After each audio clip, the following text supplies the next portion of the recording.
英語聞き流しリスニング、英語テキストと MP3 音声ダウンロードは、ホームページからご利用いただけます。88thpp.com、88thpp.com。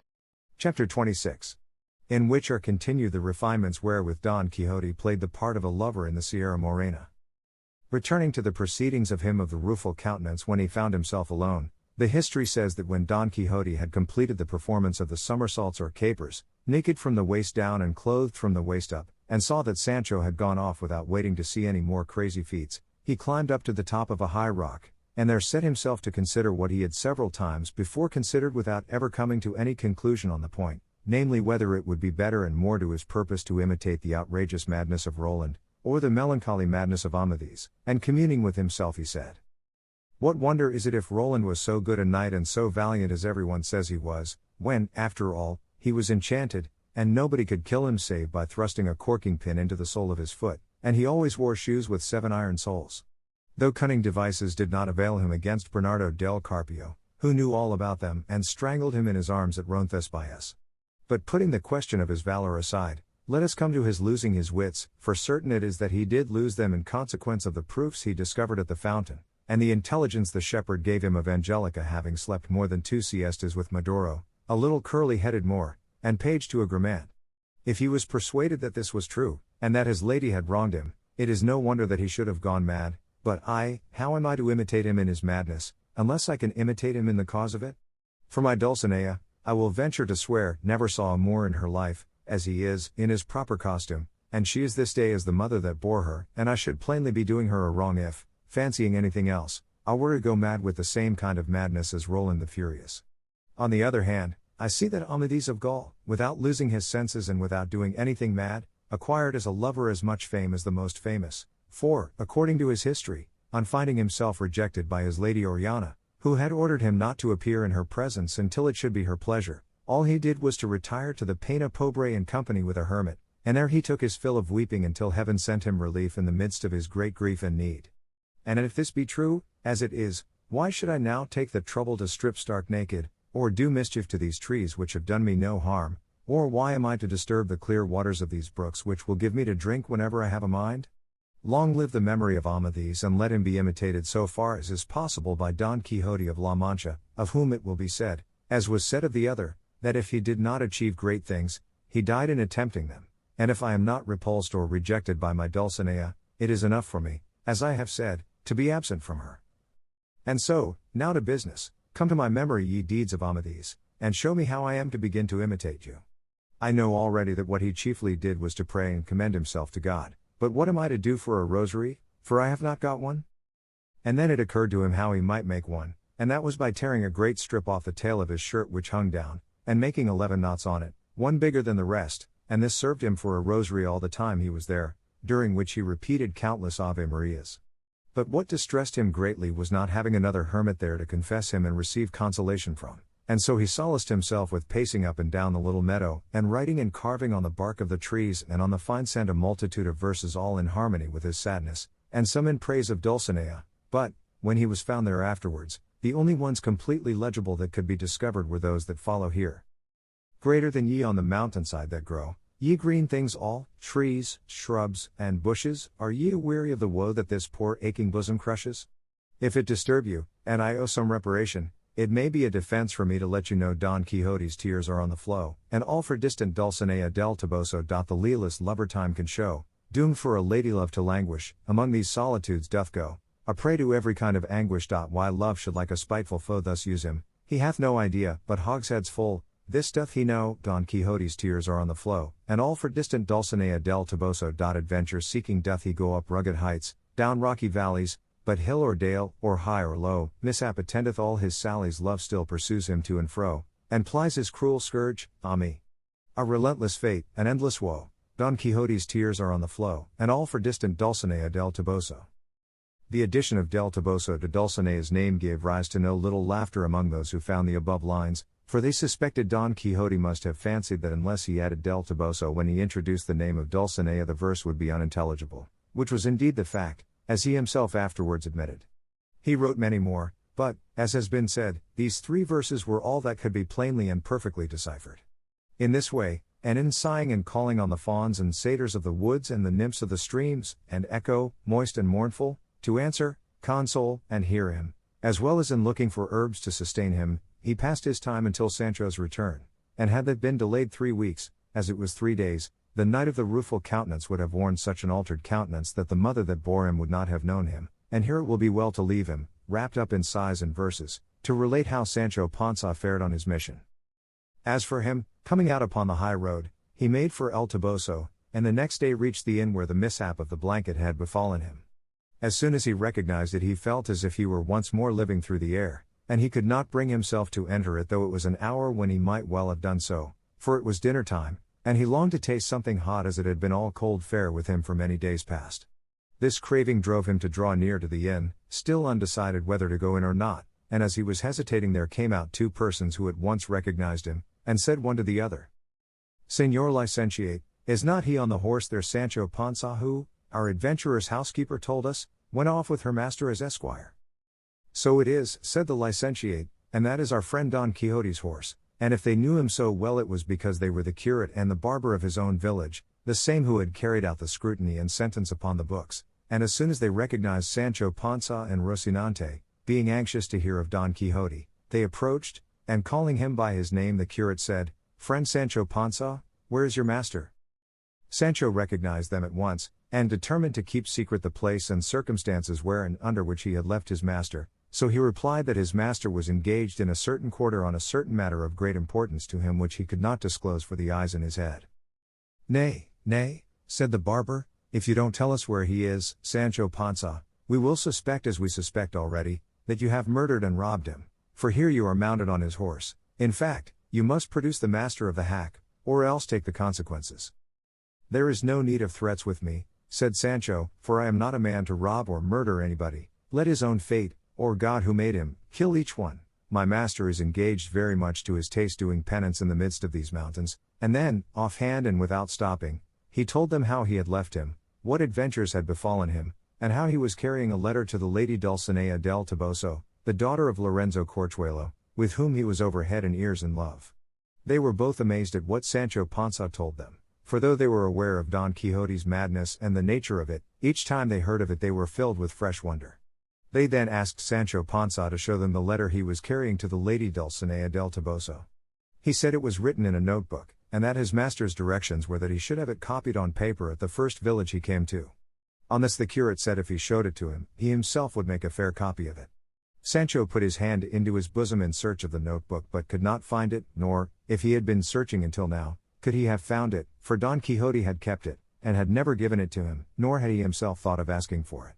When Sancho discovered he could not find the book his face grew deadly pale, and in great haste he again felt his body all over, and seeing plainly it was not to be found, without more ado he seized his beard with both hands and plucked away half of it, and then, as quick as he could and without stopping, gave himself half a dozen cuffs on the face and nose till they were bathed in blood. Seeing this, the curate and the barber asked him what had happened and that he gave himself such rough treatment. "What should happen to me?" replied Sancho, "but to have lost from one hand to the other, in a moment, 3 ass colts, each of them like a castle." "How is that?" said the barber. "I have lost the notebook," said Sancho, "that contained the letter to Dulcinea, and an order signed by my master in which he directed his niece to give me 3 ass colts out of 4 or 5 he had at home, and he then told them about the loss of Dapple." The curate consoled him, telling him that when his master was found he would get him to renew the order, and make a fresh draft on paper, as was usual and customary, for those made in notebooks were never accepted or honored. Sancho comforted himself with this, and said if that were so the loss of Dulcinea's letter did not trouble him much, for he had it almost by heart, and it could be taken down from him wherever and whenever they liked. "Repeat it then, Sancho," said the barber, "and we will write it down afterwards." Sancho Panza stopped to scratch his head to bring back the letter to his memory, and balanced himself now on one foot, now the other, one moment staring at the ground, the next at the sky, and after having half gnawed off the end of a finger and kept them in suspense waiting for him to begin, he said, after a long pause, "By God, Señor Licentiate, devil a thing can I recollect of the letter, but it said at the beginning, exalted and scrubbing lady." "It cannot have said scrubbing," said the barber, "but superhuman or sovereign." "That is it," said Sancho. "Then, as well as I remember, it went on, the wounded and wanting of sleep, and the pierced, Kisses your worship's hands, ungrateful and very unrecognized fair one. And it said something or other about health and sickness that he was sending her, and from that it went tailing off until it ended with yours till death, the knight of the rueful countenance. It gave them no little amusement, both of them, to see what a good memory Sancho had, and they complimented him greatly upon it, and begged him to repeat the letter a couple of times more, so that they too might get it by heart to write it out by and by. Sancho repeated it 3 times, and as he did, uttered 3,000 more absurdities. Then he told them more about his master, but he never said a word about the blanketing that had befallen himself in that inn, into which he refused to enter. He told them, moreover, how his lord, if he brought him a favorable answer from the lady Dulcinea del Toboso, was to put himself in the way of endeavoring to become an emperor, or at least a monarch, for it had been so settled between them, and with his personal worth and the might of his arm it was an easy matter to come to be one, and how on becoming one his lord was to make a marriage for him, for he would be a widower by that time, as a matter of course, and was to give him as a wife one of the damsels of the empress, the heiress of some rich and grand state on the mainland, having nothing to do with islands of any sort, for he did not care for them now.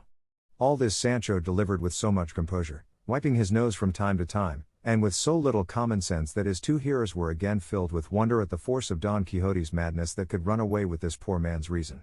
They did not care to take the trouble of disabusing him of his error, as they considered that since it did not in any way hurt his conscience it would be better to leave him in it, and they would have all the more amusement in listening to his simplicities, and so they bade him pray to God for his lord's health, as it was a very likely and a very feasible thing for him in course of time to come to be an emperor, as he said, or at least an archbishop or some other dignitary of equal rank. To which Sancho made answer, if fortune, sirs, should bring things about in such a way that my master should have a mind, instead of being an emperor, to be an archbishop, I should like to know what archbishops errant commonly give their squires? They commonly give them, said the curate, some simple benefice or cure, or some place as sacristan which brings them a good fixed income, not counting the altar fees, which may be reckoned at as much more. But for that, said Sancho, the squire must be unmarried, and must know, at any rate, how to help at mass, and if that be so, woe is me, for I am married already and I don't know the first letter of the ABC. What will become of me if my master takes a fancy to be an archbishop and not an emperor, as is usual and customary with knights errant? Be not uneasy, friend Sancho, said the barber, for we will entreat your master, and advise him, even urging it upon him as a case of conscience, to become an emperor and not an archbishop, because it will be easier for him as he is more valiant than lettered. So I have thought, said Sancho, though I can tell you he is fit for anything. What I mean to do for my part is to pray to our Lord to place him where it may be best for him, and where he may be able to bestow most favors upon me. You speak like a man of sense, said the curate, and you will be acting like a good Christian. But what must now be done is to take steps to coax your master out of that useless penance you say he is performing, and we had best turn into this inn to consider what plan to adopt, and also to dine, for it is now time. Sancho said they might go in, but that he would wait there outside, and that he would tell them afterwards the reason why he was unwilling, and why it did not suit him to enter it, but he begged them to bring him out something to eat, and to let it be hot, and also to bring barley for Rocinante. They left him and went in, and presently the barber brought him out something to eat. By and by, after they had between them carefully thought over what they should do to carry out their object, the curate hit upon an idea very well adapted to humor Don Quixote, and effect their purpose, and his notion, which he explained to the barber, was that he himself should assume the disguise of a wandering damsel, while the other should try as best he could to pass for a squire, and that they should thus proceed to where Don Quixote was, and he, pretending to be an aggrieved and distressed damsel, should ask a favor of him, which as a valiant knight-errant he could not refuse to grant. And the favor he meant to ask him was that he should accompany her whither she would conduct him, in order to redress a wrong which a wicked knight had done her, while at the same time she should entreat him not to require her to remove her mask, nor ask her any question touching her circumstances until he had righted her with the wicked knight. And he had no doubt that Don Quixote would comply with any request made in these terms, and that in this way they might remove him and take him to his own village, where they would endeavor to find out if his extraordinary madness admitted of any kind of remedy. Chapter 27. Of how the curate and the barber proceeded with their scheme, together with other matters worthy of record in this great history. The curate's plan did not seem a bad one to the barber, but on the contrary so good that they immediately set about putting it in execution. They begged a petticoat and hood of the landlady, leaving her in pledge a new cassock of the curate's, and the barber made a beard out of a grey-brown or red oxtail in which the landlord used to stick his comb. The landlady asked them what they wanted these things for, and the curate told her in a few words about the madness of Don Quixote, and how this disguise was intended to get him away from the mountain where he then was.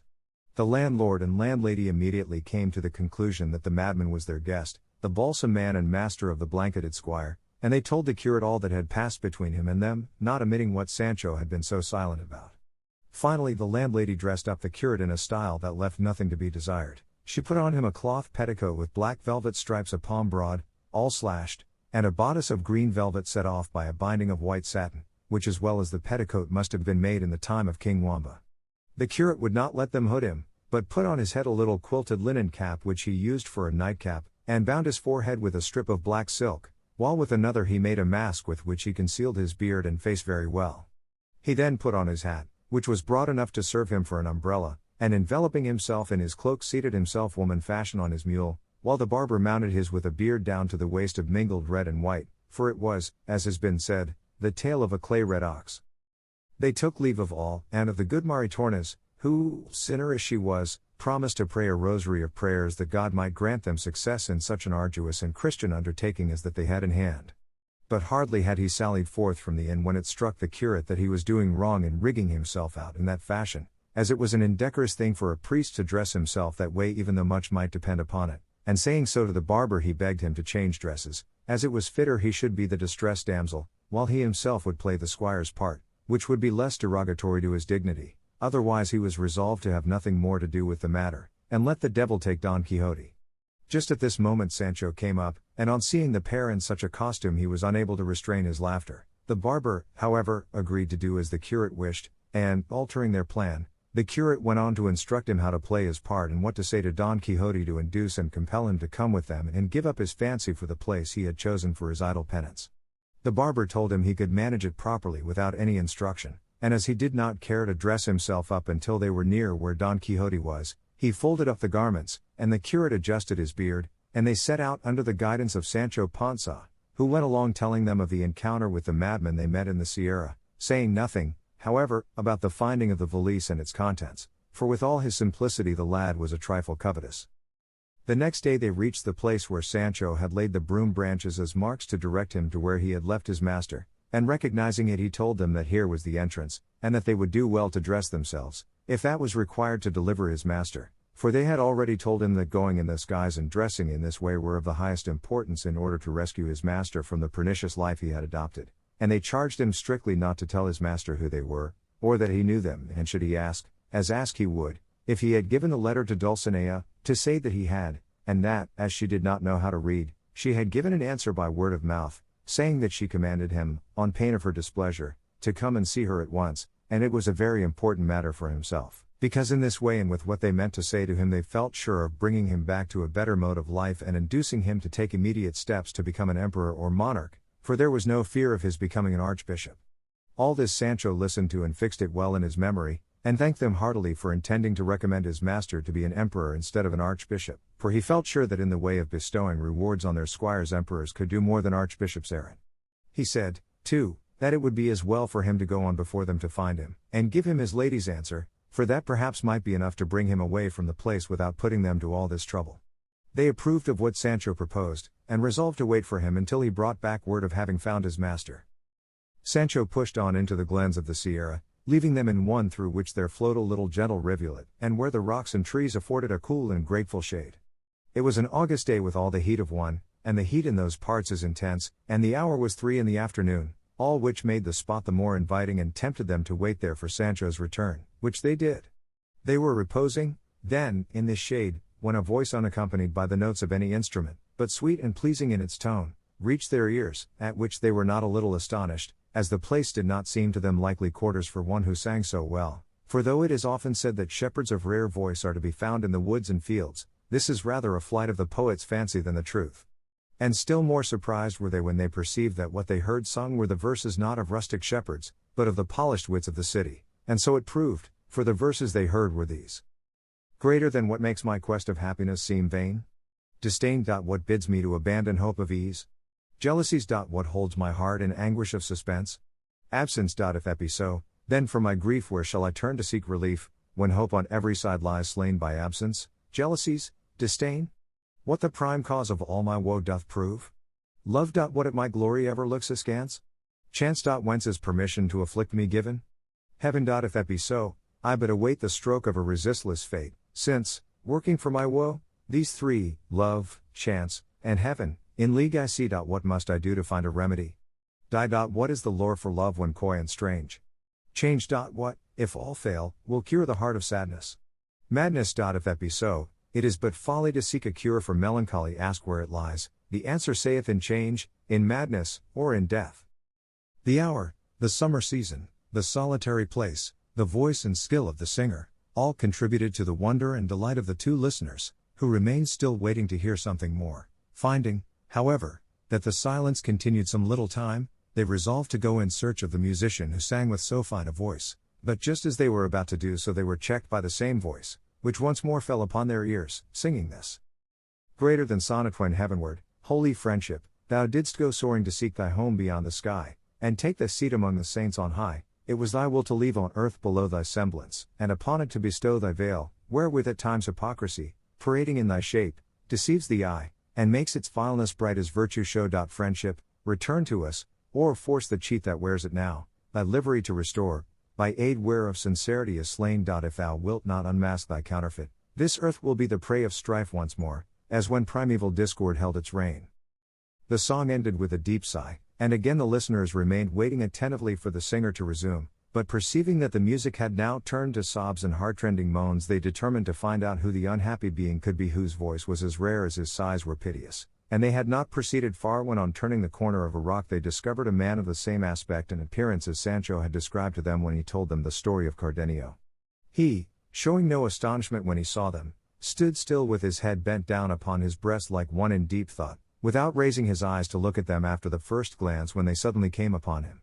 The curate, who was aware of his misfortune and recognized him by the description, being a man of good address, approached him and in a few sensible words entreated and urged him to quit a life of such misery, lest he should end it there, which would be the greatest of all misfortunes. Cardenio was then in his right mind, free from any attack of that madness which so frequently carried him away, and seeing them dressed in a fashion so unusual among the frequenters of those wilds, could not help showing some surprise, especially when he heard them speak of his case as if it were a well-known matter, for the curate's words gave him to understand as much, so he replied to them thus. I see plainly, sirs, whoever you may be, that heaven, whose care it is to succor the good, and even the wicked very often, here, in this remote spot, cut off from human intercourse, sends me, though I deserve it not, those who seek to draw me away from this to some better retreat, showing me by many and forcible arguments how unreasonably I act in leading the life I do, but as they know that if I escape from this evil I shall fall into another still greater, perhaps they will set me down as a weak-minded man, or, what is worse, one devoid of reason. Nor would it be any wonder, for I myself can perceive that the effect of the recollection of my misfortunes is so great and works so powerfully to my ruin, that in spite of myself I become at times like a stone, without feeling or consciousness, and I come to feel the truth of it when they tell me and show me proofs of the things I have done when the terrible fit overmasters me, and all I can do is bewail my lot in vain, and idly curse my destiny, and plead for my madness by telling how it was caused, to any that care to hear it, for no reasonable beings on learning the cause will wonder at the effects, and if they cannot help me at least they will not blame me, and the repugnance they feel at my wild ways will turn into pity for my woes. If it be, sirs, that you are here with the same design as others have come, before you proceed with your wise arguments, I entreat you to hear the story of my countless misfortunes, for perhaps when you have heard it you will spare yourselves the trouble you would take in offering consolation to grief that is beyond the reach of it. As they, both of them, desired nothing more than to hear from his own lips the cause of his suffering, they entreated him to tell it, promising not to do anything for his relief or comfort that he did not wish, and thereupon the unhappy gentleman began his sad story in nearly the same words and manner in which he had related it to Don Quixote and the goatherd a few days before, when, through Master Elizabeth, and Don Quixote's scrupulous observance of what was due to chivalry, the tale was left unfinished, as this history has already recorded, but now fortunately the mad fit kept off, allowed him to tell it to the end, and so, coming to the incident of the note which Don Fernando had found in the volume of Amadis of Gaul, Cardenio said that he remembered it perfectly and that it was in these words. Greater than Lucinda to Cardenio.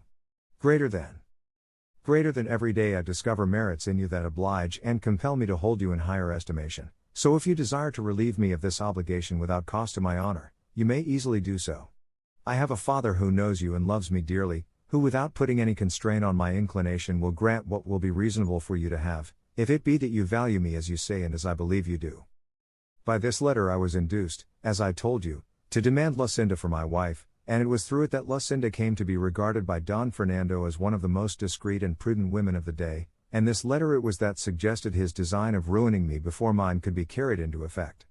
I told Don Fernando that all Lucinda's father was waiting for was that mine should ask her of him, which I did not dare to suggest to him, fearing that he would not consent to do so, not because he did not know perfectly well the rank, goodness, virtue, and beauty of Lucinda, and that she had qualities that would do honor to any family in Spain, but because I was aware that he did not wish me to marry so soon, before seeing what the Duke Ricardo would do for me.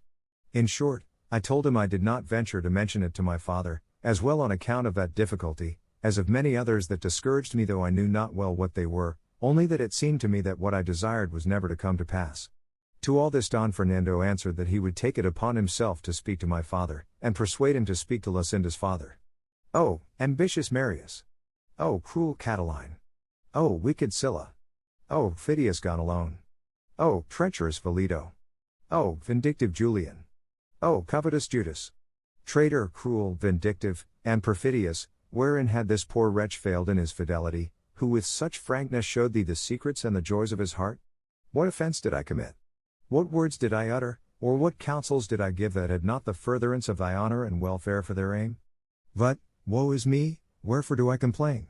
For sure it is that when misfortunes spring from the stars, descending from on high, they fall upon us with such fury and violence that no power on earth can check their course nor human device stay their coming.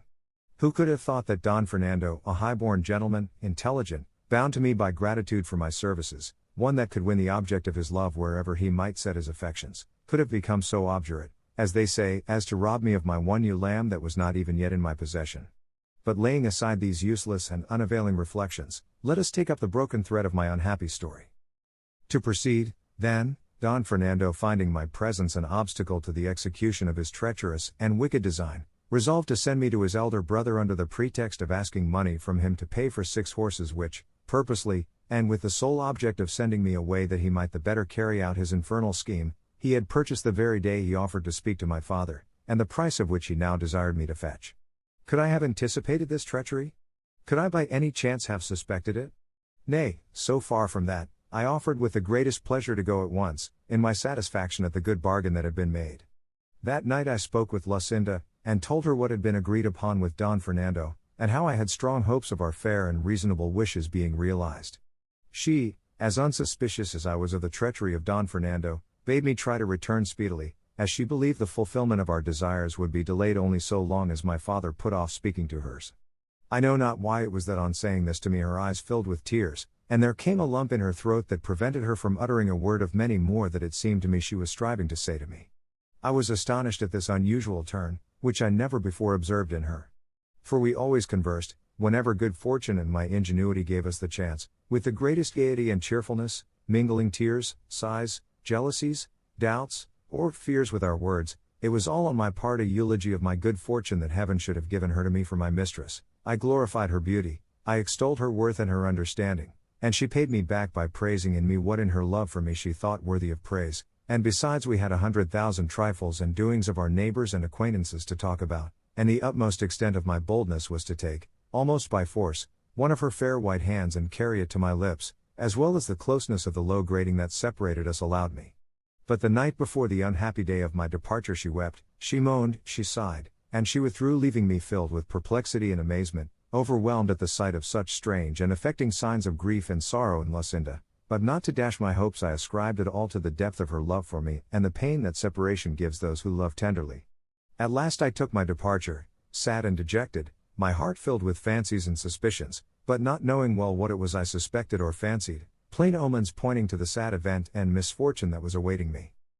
I reached the place whither I had been sent, gave the letter to Don Fernando's brother, and was kindly received but not promptly dismissed, for he desired me to wait, very much against my will, 8 days in some place where the Duke his father was not likely to see me, as his brother wrote that the money was to be sent without his knowledge, all of which was a scheme of the treacherous Don Fernando, for his brother had no one of money to enable him to dispatch me at once. The command was one that exposed me to the temptation of disobeying it, as it seemed to me impossible to endure life for so many days separated from Lucinda, especially after leaving her in the sorrowful mood I have described to you. Nevertheless, as a dutiful servant I obeyed, though I felt it would be at the cost of my well-being. But 4 days later there came a man in quest of me with a letter which he gave me, and which by the address I perceived to be from Lucinda, as the writing was hers. I opened it with fear and trepidation, persuaded that it must be something serious that had impelled her to write to me when at a distance, as she seldom did so when I was near. Before reading it, I asked the man who it was that had given it to him, and how long he had been upon the road. He told me that as he happened to be passing through one of the streets of the city at the hour of noon, a very beautiful lady called to him from a window, and with tears in her eyes said to him hurriedly, "Brother, if you are, as you seem to be, a Christian, for the love of God I entreat you to have this letter dispatched without a moment's delay to the place and person named in the address, all which is well known, and by this you will render a great service to our Lord, and that you may be at no inconvenience in doing so, take what is in this handkerchief." And said he, with this she threw me a handkerchief out of the window in which were tied up 100 reals and this gold ring which I bring here together with the letter I have given you. And then without waiting for any answer she left the window, though not before she saw me take the letter and the handkerchief, and I had by signs let her know that I would do as she bade me, and so, seeing myself so well paid for the trouble I would have in bringing it to you, and knowing by the address that it was to you it was sent, for, Señor, I know you very well, and also unable to resist that beautiful lady's tears, I resolved to trust no one else, but to come myself and give it to you, and in 16 hours from the time when it was given me I have made the journey, which, as you know, is 18 leagues. All the while the good-natured improvised courier was telling me this, I hung upon his words, my legs trembling under me so that I could scarcely stand. However, I opened the letter and read these words. "The promise Don Fernando gave you to urge your father to speak to mine, he has fulfilled much more to his own satisfaction than to your advantage. I have to tell you, Señor, that he has demanded me for a wife, and my father, led away by what he considers Don Fernando's superiority over you, has favored his suit so cordially, that in 2 days hence the betrothal is to take place with such secrecy and so privately that the only witnesses are to be the heavens above and a few of the household. Picture to yourself the state I am in, judge if it be urgent for you to come, the issue of the affair will show you whether I love you or not. God grant this may come to your hand before mine shall be forced to link itself with his who keeps so the faith that he has pledged."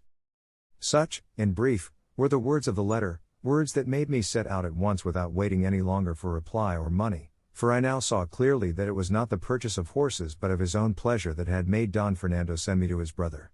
The exasperation I felt against Don Fernando, joined with the fear of losing the prize I had won by so many years of love and devotion, lent me wings, so that almost flying I reached home the same day, by the hour which served for speaking with Lucinda. I arrived unobserved, and left the mule on which I had come at the house of the worthy man who had brought me the letter, and fortune was pleased to be for once so kind that I found Lucinda at the grating that was the witness of our loves. She recognized me at once, and I her, but not as she ought to have recognized me, or I her. But who is there in the world that can boast of having fathomed or understood the wavering mind and unstable nature of a woman? Of a truth no one. To proceed, as soon as Lucinda saw me she said, "Cardenio, I am in my bridal dress, and the treacherous Don Fernando and my covetous father are waiting for me in the hall with the other witnesses, who shall be the witnesses of my death before they witness my betrothal. Be not distressed, my friend, but contrive to be present at this sacrifice, and if that cannot be prevented by my words, I have a dagger concealed which will prevent more deliberate violence, putting an end to my life and giving thee a first proof of the love I have borne and bear thee." I replied to her distractedly and hastily, in fear lest I should not have time to reply, "May thy words be verified by thy deeds, lady, and if thou hast a dagger to save thy honor, I have a sword to defend thee or kill myself if fortune be against us." I think she could not have heard all these words, for I perceived that they called her away in haste, as the bridegroom was waiting. Now the night of my sorrow set in, the sun of my happiness went down, I felt my eyes bereft of sight, my mind of reason.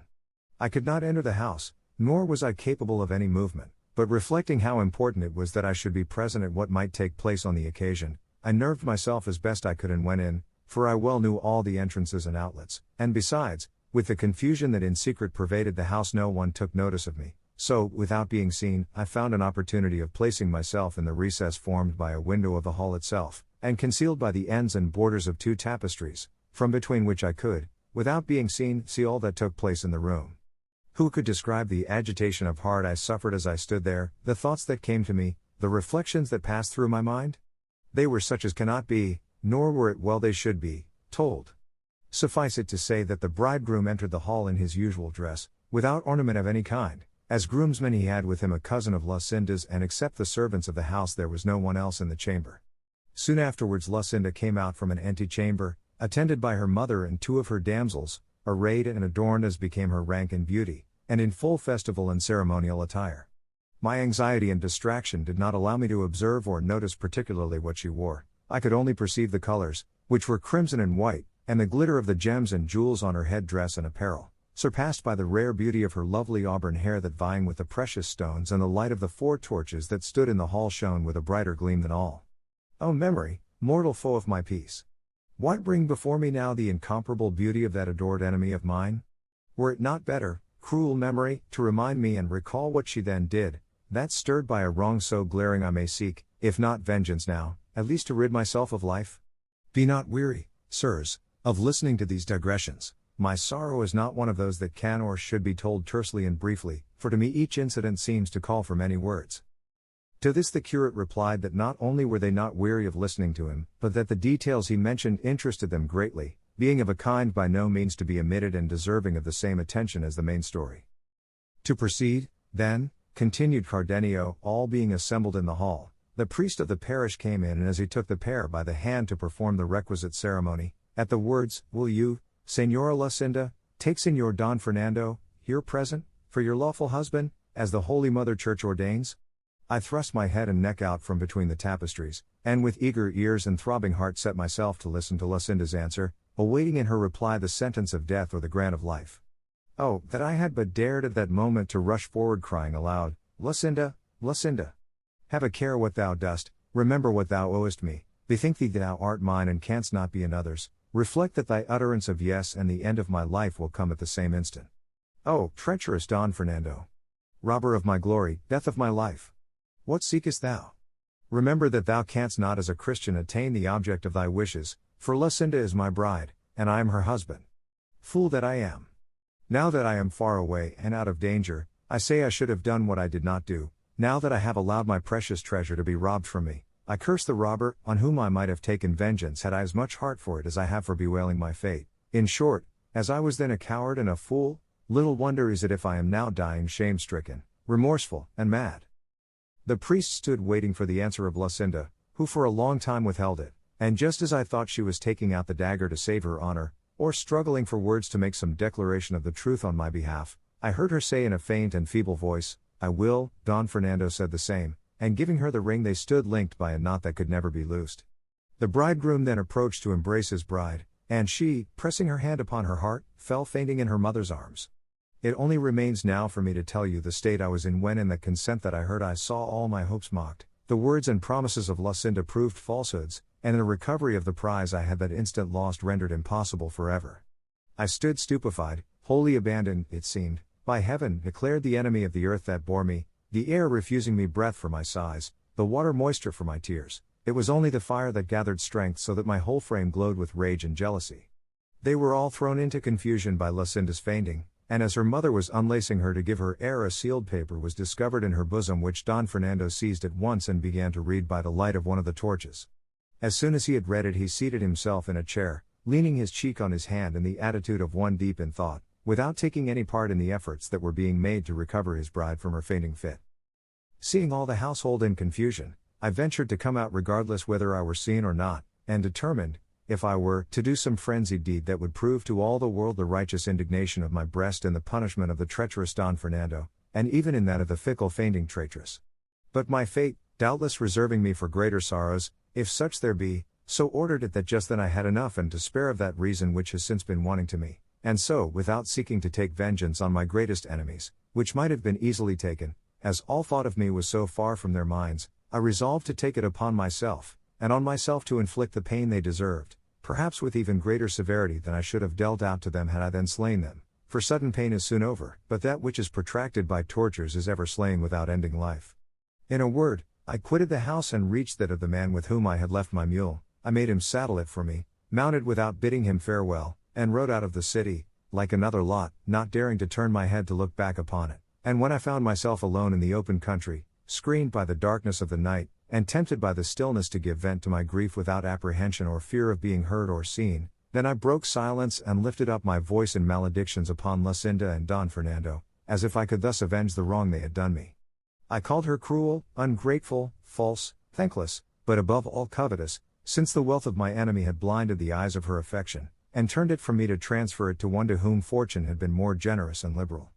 And yet, In the midst of this outburst of execration and upbraiding, I found excuses for her, saying it was no wonder that a young girl in the seclusion of her parents' house, trained and schooled to obey them always, should have been ready to yield to their wishes when they offered her for a husband a gentleman of such distinction, wealth, and noble birth, that if she had refused to accept him she would have been thought out of her senses, or to have set her affection elsewhere, a suspicion injurious to her fair name and fame.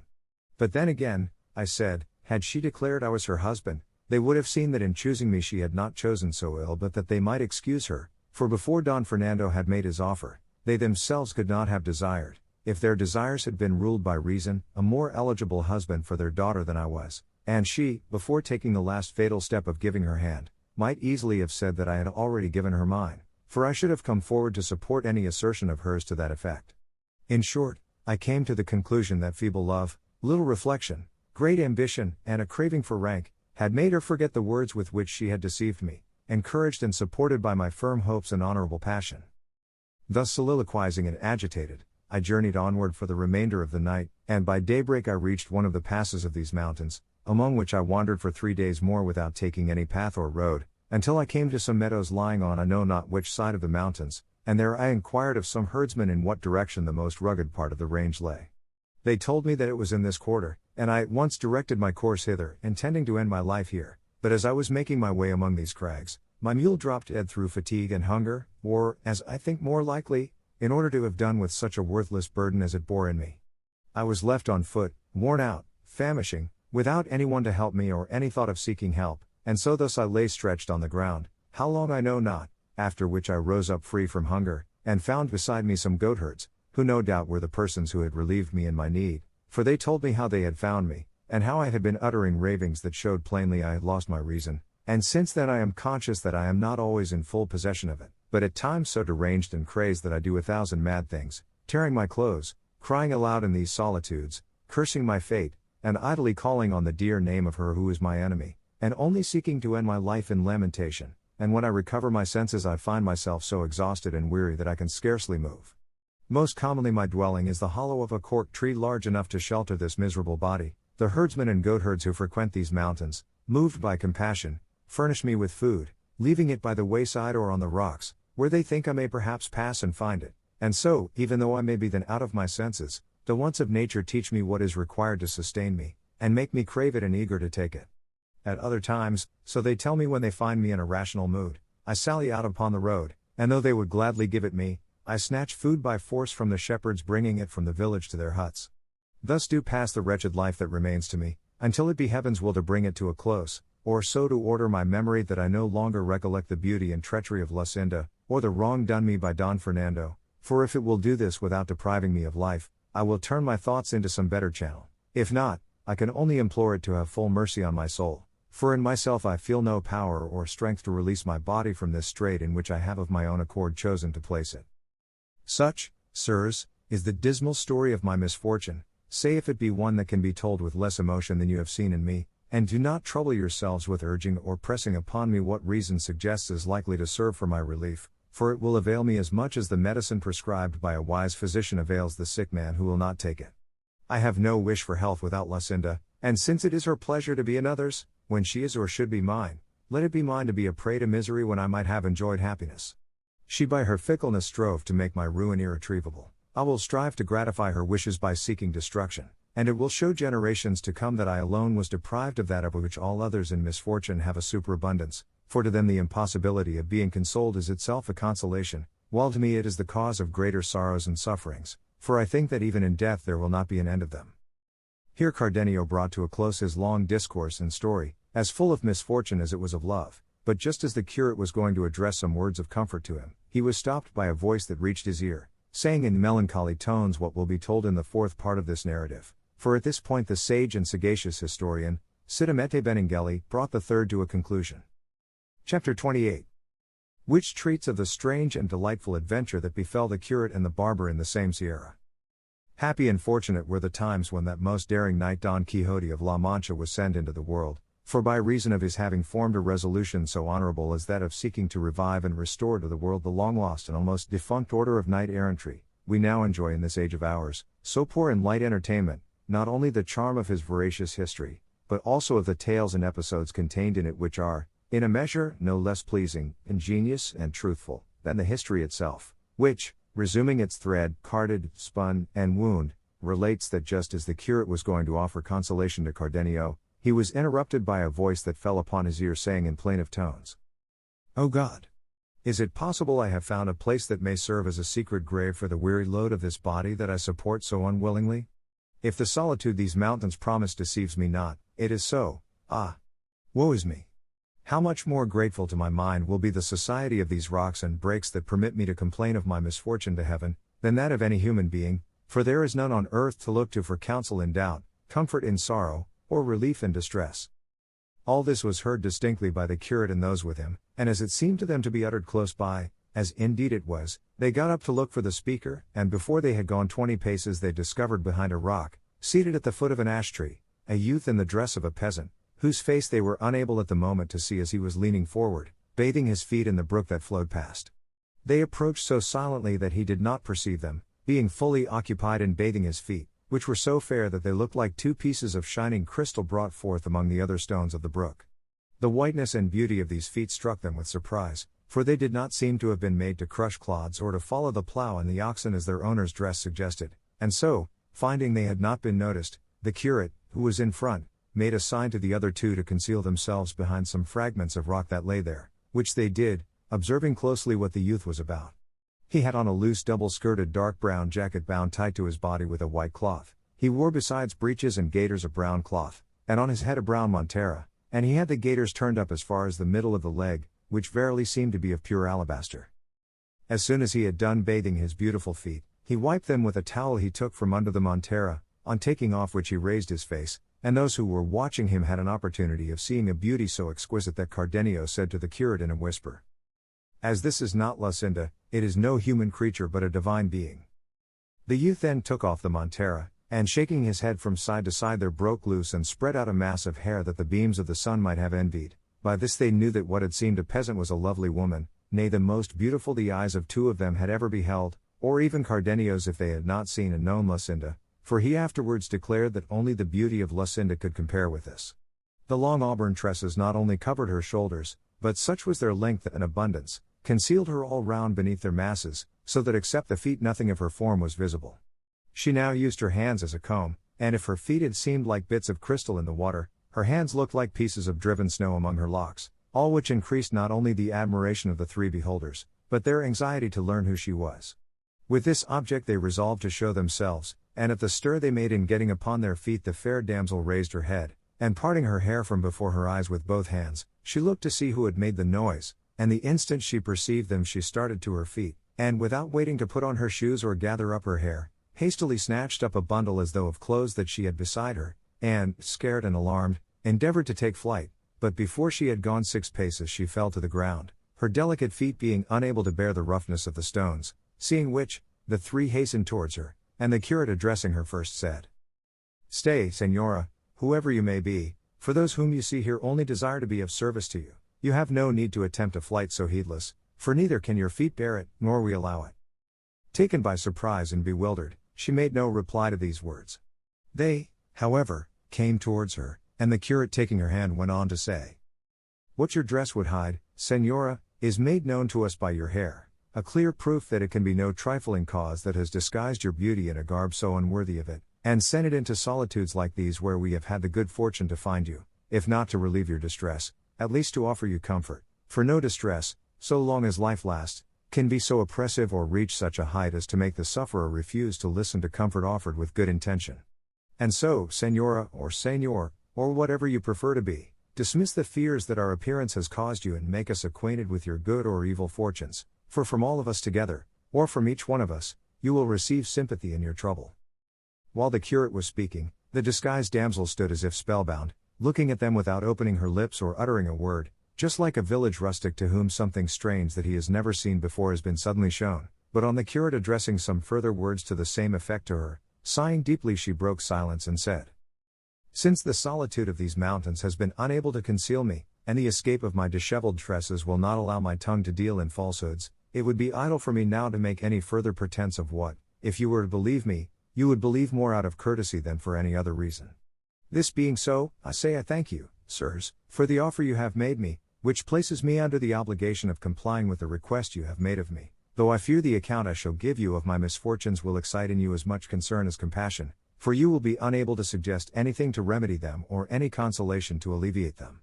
However, that my honor may not be left a matter of doubt in your minds, now that you have discovered me to be a woman, and see that I am young, alone, and in this dress, things that taken together or separately would be enough to destroy any good name, I feel bound to tell what I would willingly keep secret if I could. All this she who was now seen to be a lovely woman delivered without any hesitation, with so much ease and in so sweet a voice that they were not less charmed by her intelligence than by her beauty, and as they again repeated their offers and entreaties to her to fulfill her promise, she without further pressing, first modestly covering her feet and gathering up her hair, seated herself on a stone with the three placed around her, and, after an effort to restrain some tears that came to her eyes, in a clear and steady voice began her story thus. In this Andalusia there is a town from which a duke takes a title which makes him one of those that are called grandees of Spain. This nobleman has two sons, the elder heir to his dignity and apparently to his good qualities, the younger heir to I know not what, unless it be the treachery of Valido and the falsehood of Gonalone. My parents are this lord's vassals, lowly in origin, but so wealthy that if birth had conferred as much on them as fortune, they would have had nothing left to desire, nor should I have had reason to fear trouble like that in which I find myself now, for it may be that my ill fortune came of theirs in not having been nobly born. It is true they are not so low that they have any reason to be ashamed of their condition, but neither are they so high as to remove from my mind the impression that my mishap comes of their humble birth. They are, in short, peasants, plain homely people, without any taint of disreputable blood, and, as the saying is, old rusty Christians, but so rich that by their wealth and free-handed way of life they are coming by degrees to be considered gentlefolk by birth, and even by position, though the wealth and nobility they thought most of was having me for their daughter, and as they have no other child to make their heir, and are affectionate parents, I was one of the most indulged daughters that ever parents indulged. I was the mirror in which they beheld themselves, the staff of their old age, and the object in which, with submission to heaven, all their wishes centered, and mine were in accordance with theirs, for I knew their worth, and as I was mistress of their hearts, so was I also of their possessions. Through me they engaged or dismissed their servants, through my hands passed the accounts and returns of what was sown and reaped, the oil mills, the wine presses, the count of the flocks and herds, the beehives, all in short that a rich farmer like my father has or can have, I had under my care, and I acted as steward and mistress with an assiduity on my part and satisfaction on theirs that I cannot well describe to you. The leisure hours left to me after I had given the requisite orders to the head shepherds, overseers, and other laborers, I passed in such employments as are not only allowable but necessary for young girls, those that the needle, embroidery cushion, and spinning will usually afford, and if to refresh my mind I quitted them for a while, I found recreation in reading some devotional book or playing the harp, for experience taught me that music soothes the troubled mind and relieves weariness of spirit. Such was the life I led in my parents' house, and if I have depicted it thus minutely, it is not out of ostentation, or to let you know that I am rich, but that you may see how, without any fault of mine, I have fallen from the happy condition I have described, to the misery I am in at present. The truth is, that while I was leading this busy life, in a retirement that might compare with that of a monastery, and unseen as I thought by any except the servants of the house, for when I went to Mass it was so early in the morning, and I was so closely attended by my mother and the women of the household, and so thickly veiled and so shy, that my eyes scarcely saw more ground than I trod on. In spite of all this, the eyes of love, or idleness, more properly speaking, that the lynxes cannot rival, discovered me, with the help of the assiduity of Don Fernando, for that is the name of the younger son of the Duke I told of. The moment the speaker mentioned the name of Don Fernando, Cardenio changed color and broke into a sweat, with such signs of emotion that the curate and the barber, who observed it, feared that one of the mad fits which they heard attacked him sometimes was coming upon him, but Cardenio showed no further agitation and remained quiet, regarding the peasant girl with fixed attention, for he began to suspect who she was. She, however, without noticing the excitement of Cardenio, continuing her story, went on to say, "And they had hardly discovered me, when, as he owned afterwards, he was smitten with a violent love for me, as the manner in which it displayed itself plainly showed. But to shorten the long recital of my woes, I will pass over in silence all the artifices employed by Don Fernando for declaring his passion for me. He bribed all the household, he gave and offered gifts and presents to my parents, every day was like a holiday or a merrymaking in our street, by night no one could sleep for the music, the love letters that used to come to my hand, no one knew how, were innumerable, full of tender pleadings and pledges, containing more promises and oaths than there were letters in them, all which not only did not soften me, but hardened my heart against him, as if he had been my mortal enemy, and as if everything he did to make me yield were done with the opposite intention. Not that the hybrid bearing of Don Fernando was disagreeable to me, or that I found his importunities wearisome, for it gave me a certain sort of satisfaction to find myself so sought and prized by a gentleman of such distinction, and I was not displeased at seeing my praises in his letters, for however ugly we women may be, it seems to me it always pleases us to hear ourselves called beautiful, but that my own sense of right was opposed to all this, as well as the repeated advice of my parents, who now very plainly perceived Don Fernando's purpose, for he cared very little if all the world knew it. They told me they trusted and confided their honor and good name to my virtue and rectitude alone, and bade me consider the disparity between Don Fernando and myself, from which I might conclude that his intentions, whatever he might say to the contrary, had for their aim his own pleasure rather than my advantage, and if I were at all desirous of opposing an obstacle to his unreasonable suit, they were ready, they said, to marry me at once to anyone I preferred, either among the leading people of our own town, or of any of those in the neighborhood, for with their wealth and my good name, a match might be looked for in any quarter. This offer, and their sound advice strengthened my resolution, and I never gave Don Fernando a word in reply that could hold out to him any hope of success, however remote. All this caution of mine, which he must have taken for coyness, had apparently the effect of increasing his want and appetite, for that is the name I give to his passion for me. Had it been what he declared it to be, you would not know of it now, because there would have been no occasion to tell you of it. At length he learned that my parents were contemplating marriage for me in order to put an end to his hopes of obtaining possession of me, or at least to secure additional protectors to watch over me, and this intelligence or suspicion made him act as you shall hear. One night, as I was in my chamber with no other companion than a damsel who waited on me, with the doors carefully locked lest my honor should be imperiled through any carelessness, I know not nor can conceive how it happened, but, with all this seclusion and these precautions, and in the solitude and silence of my retirement, I found him standing before me, a vision that so astounded me that it deprived my eyes of sight, and my tongue of speech. I had no power to utter a cry, nor, I think, did he give me time to utter one, as he immediately approached me, and taking me in his arms, for, overwhelmed as I was powerless, I say, to help myself, he began to make such professions to me that I know not how falsehood could have had the power of dressing them up to seem so like truth, and the traitor contrived that his tears should vouch for his words, and his sighs for his sincerity. I, a poor young creature alone, ill-versed among my people in cases such as this, began, I know not how, to think all these lying protestations true, though without being moved by his sighs and tears to anything more than pure compassion, and so, as the first feeling of bewilderment passed away, and I began in some degree to recover myself, I said to him with more courage than I thought I could have possessed, if, as I am now in your arms, Signor, I were in the claws of a fierce lion, and my deliverance could be procured by doing or saying anything to the prejudice of my honor, it would no more be in my power to do it or say it, than it would be possible that what was should not have been. So then, if you hold my body clasped in your arms, I hold my soul secured by virtuous intentions, very different from yours, as you will see if you attempt to carry them into effect by force. I am your vassal, but I am not your slave. Your nobility neither has nor should have any right to dishonor or degrade my humble birth, and low-born peasant as I am, I have my self-respect as much as you, a lord and gentleman. With me your violence will be to no purpose, your wealth will have no weight, your words will have no power to deceive me, nor your sighs or tears to soften me. Were I to see any of the things I speak of in him whom my parents gave me as a husband, his will should be mine, and mine should be bounded by his, and my honor being preserved even though my inclinations were not, would willingly yield him what you, Señor, would now obtain by force, and this I say lest you should suppose that any but my lawful husband shall ever win anything of me. If that, said this disloyal gentleman, be the only scruple you feel, fairest Dorothea, for that is the name of this unhappy being, see here I give you my hand to be yours, and let heaven, from which nothing is hid, and this image of Our Lady you have here, be witnesses of this pledge. When Cardenio heard her say she was called Dorothea, he showed fresh agitation and felt convinced of the truth of his former suspicion, but he was unwilling to interrupt the story, and wished to hear the end of what he already all but knew, so he merely said, "What? Is Dorothea your name, Signora? I have heard of another of the same name who can perhaps match your misfortunes. But proceed, by and by I may tell you something that will astonish you as much as it will excite your compassion." Dorothea was struck by Cardenio's words as well as by his strange and miserable attire, and begged him if he knew anything concerning her to tell it to her at once, for if fortune had left her any blessing it was courage to bear whatever calamity might fall upon her, as she felt sure that none could reach her capable of increasing in any degree what she endured already. "I would not let the occasion pass, Señora," replied Cardenio, of telling you what I think, if what I suspect were the truth, but so far there has been no opportunity, nor is it of any importance to you to know it.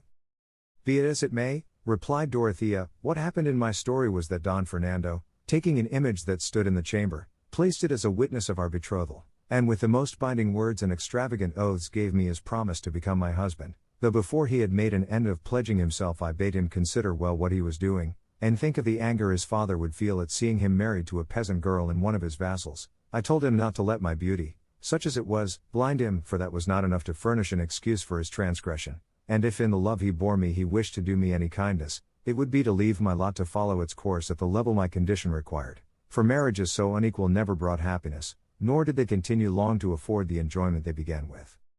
All this that I have now repeated I said to him, and much more which I cannot recollect, but it had no effect in inducing him to forego his purpose. He who has no intention of paying does not trouble himself about difficulties when he is striking the bargain. At the same time I argued the matter briefly in my own mind, saying to myself, I shall not be the first who has risen through marriage from a lowly to a lofty station, nor will Don Fernando be the first whom beauty or, as is more likely, a blind attachment, has led to mate himself below his rank. Then, since I am introducing no new usage or practice, I may as well avail myself of the honor that chance offers me, for even though his inclination for me should not outlast the attainment of his wishes, I shall be, after all, his wife before God. And if I strive to repel him by scorn, I can see that, fair means failing, he is in a mood to use force, and I shall be left dishonored and without any means of proving my innocence to those who cannot know how innocently I have come to be in this position. For what arguments would persuade my parents that this gentleman entered my chamber without my consent? All these questions and answers passed through my mind in a moment, but the oaths of Don Fernando, the witnesses he appealed to, the tears he shed, and lastly the charms of his person and his high-bred grace, which, accompanied by such signs of genuine love, might well have conquered a heart even more free and coy than mine, these were the things that more than all began to influence me and lead me unawares to my ruin. I called my waiting maid to me, that there might be a witness on earth besides those in heaven, and again Don Fernando renewed and repeated his oaths, invoked as witnesses fresh saints in addition to the former ones, called down upon himself 1,000 curses hereafter should he fail to keep his promise, shed more tears, redoubled his sighs and pressed me closer in his arms, from which he had never allowed me to escape, and so I was left by my maid, and ceased to be one, and he became a traitor and a perjured man. The day which followed the night of my misfortune did not come so quickly, I imagine, as Don Fernando wished, for when desire has attained its object, the greatest pleasure is to fly from the scene of pleasure. I say so because Don Fernando made all haste to leave me, and by the adroitness of my maid, who was indeed the one who had admitted him, gained the street before daybreak, but on taking leave of me he told me, though not with as much earnestness and fervor as when he came, that I might rest assured of his faith and of the sanctity and sincerity of his oaths, and to confirm his words he drew a rich ring off his finger and placed it upon mine. He then took his departure and I was left, I know not whether sorrowful or happy. All I can say is, I was left agitated and troubled in mind and almost bewildered by what had taken place, and I had not the spirit, or else it did not occur to me, to chide my maid for the treachery she had been guilty of in concealing Don Fernando in my chamber, for as yet I was unable to make up my mind whether what had befallen me was for good or evil. I told Don Fernando at parting, that as I was now his, he might see me on other nights in the same way, until it should be his pleasure to let the matter become known, but, except the following night, he came no more, nor for more than a month could I catch a glimpse of him in the street or in church, while I wearied myself with watching for one, although I knew he was in the town, and almost every day went out hunting, a pastime he was very fond of. I remember well how sad and dreary those days and hours were to me. I remember well how I began to doubt as they went by, and even to lose confidence in the faith of Don Fernando, and I remember, too, how my maid heard those words in reproof of her audacity that she had not heard before, and how I was forced to put a constraint on my tears and on the expression of my countenance, not to give my parents cause to ask me why I was so melancholy, and drive me to invent falsehoods in reply. But all this was suddenly brought to an end, for the time came when all such considerations were disregarded, and there was no further question of honor, when my patience gave way and the secret of my heart became known abroad. The reason was, that a few days later it was reported in the town that Don Fernando had been married in a neighboring city to a maiden of rare beauty, the daughter of parents of distinguished position, though not so rich that her portion would entitle her to look for so brilliant a match. It was said, too, that her name was Lucinda, and that at the betrothal some strange things had happened. Cardenio heard the name of Lucinda, but he only shrugged his shoulders, bit his lips, bent his brows, and before long 2 streams of tears escaped from his eyes. Dorothea, however, did not interrupt her story, but went on in these words. This sad intelligence reached my ears, and, instead of being struck with a chill, with such wrath and fury did my heart burn that I scarcely restrained myself from rushing out into the streets, crying aloud and proclaiming openly the perfidy and treachery of which I was the victim. But this transport of rage was for the time checked by a resolution I formed, to be carried out the same night, and that was to assume this dress, which I got from a servant of my father's, one of the zigals, as they are called in farmhouses, to whom I confided the whole of my misfortune, and whom I entreated to accompany me to the city where I heard my enemy was. He, though he remonstrated with me for my boldness, and condemned my resolution, when he saw me bent upon my purpose, offered to bear me company, as he said, to the end of the world.